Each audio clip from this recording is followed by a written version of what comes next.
Hi friends, welcome back to my channel. ಇವತ್ತು ಹಳ್ಳಿ ಸ್ಟೈಲಿಯ ಗೊಜ್ಜು ರೆಸಿಪಿನ ನಾನು ನಿಮಗೆ ತೋರಿಸ್ಕೊಡ್ತಿದ್ದೀನಿ. ಬನ್ನಿ ಹೇಗೆ ಮಾಡೋದು ಅಂತ ನೋಡೋಣ. ನೋಡಿ, ಒಂದು ಕುಕ್ಕರ್ ತೊಗೊಳ್ಳಿ. ಅದಕ್ಕೆ ಒಂದು 2 ಗ್ಲಾಸಷ್ಟು ನೀರನ್ನು ಹಾಕಿಟ್ಕೊಳ್ಳಿ. ಮತ್ತು ಇದಕ್ಕೆ 1 ಕಪ್ಪಷ್ಟು ಹೆಸರು ಕಾಳು, ಮತ್ತು ನಾನಿಲ್ಲಿ ಸಬ್ಬಕ್ಕಿ ಸೊಪ್ಪನ್ನು ತೊಗೊಂಡಿದ್ದೀನಿ. ಇದನ್ನು ತೊಳೆದ್ಬಿಟ್ಟು ಕಟ್ ಮಾಡಿ ಹಾಕ್ಕೊಳ್ಳಿ. ನೋಡಿ, ಇದೆಲ್ಲ ಹಾಕ್ಕೊಂಡು ನಾವು ಇದನ್ನು ಮುಚ್ಚಿಬಿಟ್ಟು ಬೇಯಿಸ್ಕೊಳ್ಳೋಣ. 1 ವಿಸಿಲ್ ಬಂದರೆ ಸಾಕು. ಇವಾಗ ನಾವು ಇದಕ್ಕೆ ಗೊಜ್ಜಿಗೆ ರೆಡಿ ಮಾಡ್ಕೊಳ್ಳೋಣ. ಹಳ್ಳಿಲಾದರೆ ನಾವು ಸುಟ್ಬಿಟ್ಟು ತೊಗೊಳ್ತೀವಿ ಒಲೆಯಲ್ಲಿ. ನಾವು ಇದರಲ್ಲಿ ಗ್ಯಾಸಲ್ಲಿ ಸುಟ್ಕೊಳ್ಳೋಣ. ಈ ಥರ ಒಂದು ಸ್ಟ್ಯಾಂಡ್ ಇಟ್ಕೊಂಡು ಈ ಥರ ಬದನೆಕಾಯಿನೆಲ್ಲ ಚೆನ್ನಾಗಿ ಸುಟ್ಕೋಬೇಕಾಗುತ್ತೆ. ನೋಡಿ, ಈ ಥರ ಚೆನ್ನಾಗಿ ತಿರ್ಸ್ಕೊಳ್ತಾ ಕಪ್ಪಾಗೋವರೆಗೂ ಸುಟ್ಕೋಬೇಕು. ಮೇಲ್ಗಡೆ ಸ್ಕಿನ್ನೆಲ್ಲ ಕಪ್ಪಾಗಿ ಬರುತ್ತೆ, ಅಲ್ಲಿವರೆಗೂ ಇದನ್ನು ಚೆನ್ನಾಗಿ ಸುಟ್ಕೊಳ್ಳಿ. ಇದೇ ರೀತಿ ನಾವು ಟೊಮೆಟೊ ಮತ್ತು ಮೆಣಸಿನ್ಕಾಯಿ ಕೂಡ ಸುಟ್ಕೋಬೇಕು. ಆವಾಗಲೇ ಡಿಫ್ರೆಂಟಾಗಿರುತ್ತೆ ಟೇಸ್ಟು. ನೋಡಿ, ಈ ಥರ ಚೆನ್ನಾಗಿ ಕಪ್ಪಾಗೋ ಥರ ಸುಟ್ಕೊಳ್ಳಿ. ಇದು ಮುದ್ದೆ ಜೊತೆ, ರೈಸ್ ಜೊತೆ ತುಂಬ ಚೆನ್ನಾಗಿರುತ್ತೆ. ನೋಡಿ, ಇವಾಗ ಟೊಮೆಟೊ ಕೂಡ ಇಟ್ಕೊಳ್ಳೋಣ. ಇದೇ ರೀತಿ ಅದು ಕೂಡ ಚೆನ್ನಾಗಿ ಸುಟ್ಕೊಳ್ಳೋಣ. ಇವಾಗ ಕುಕ್ಕರನ್ನು ವಿಸಿಲ್ ಹೋಗಿದೆ. ನಾವು ಅದನ್ನು ವಿಸಿಲ್ ತೆಗೆದುಬಿಟ್ಟು ನೀರೆಲ್ಲ ಬಗ್ಗಿಸ್ಕೊಂಡು ಪಕ್ಕಕ್ಕೆ ಇಟ್ಕೊಳ್ಳೋಣ. ನೋಡಿ, ಈ ಥರ ತುಂಬ ಗಟ್ಟಿಯಾಗಿ ಇರಬಾರ್ದು, ತುಂಬ ಮೆತ್ತಗೂ ಬೇಯಬಾರ್ದು, ಆ ಥರ ಬೇಯಿಸ್ಕೋಬೇಕು. ನೋಡಿ, ಅದು ಆಗಿದೆಲ್ಲ. ಇವಾಗ ನಾವು ಒಗ್ಗರಣೆ ಹಾಕ್ಕೊಳ್ಳೋಣ. ಒಂದು ಪ್ಯಾನ್ಗೆ 1-2 ಸ್ಪೂನಷ್ಟು ಎಣ್ಣೆನ ಹಾಕ್ಕೊಂಡಿದ್ದೀನಿ. ಇವಾಗ ಸ್ವಲ್ಪ ಬಿಸಿ ಮಾಡ್ಕೊಳ್ಳೋಣ ಎಣ್ಣೆನ. ಇದು ಬಂದುಬಿಟ್ಟು ನಾವು ಸೊಪ್ಪು ಮಾಡಿದ್ವಲ್ಲ, ಅದಕ್ಕೆ ಒಗ್ಗರಣೆ ಹಾಕ್ಕೊಳ್ಳೋಣ.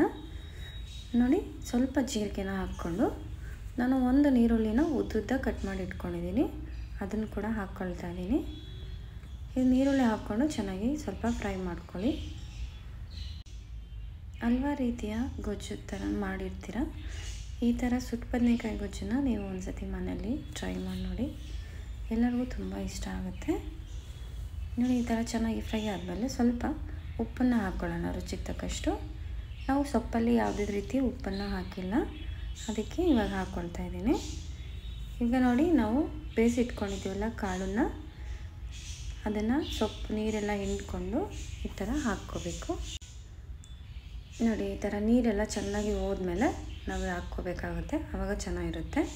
ಇವಾಗ ಇದು ಒಗ್ಗರಣೆ ಎಲ್ಲ ಚೆನ್ನಾಗಿ ಮಿಕ್ಸ್ ಮಾಡಿಕೊಂಡು ನಾವು ಇದನ್ನು ಪಕ್ಕದಲ್ಲಿ ಇಟ್ಕೊಳ್ಳೋಣ.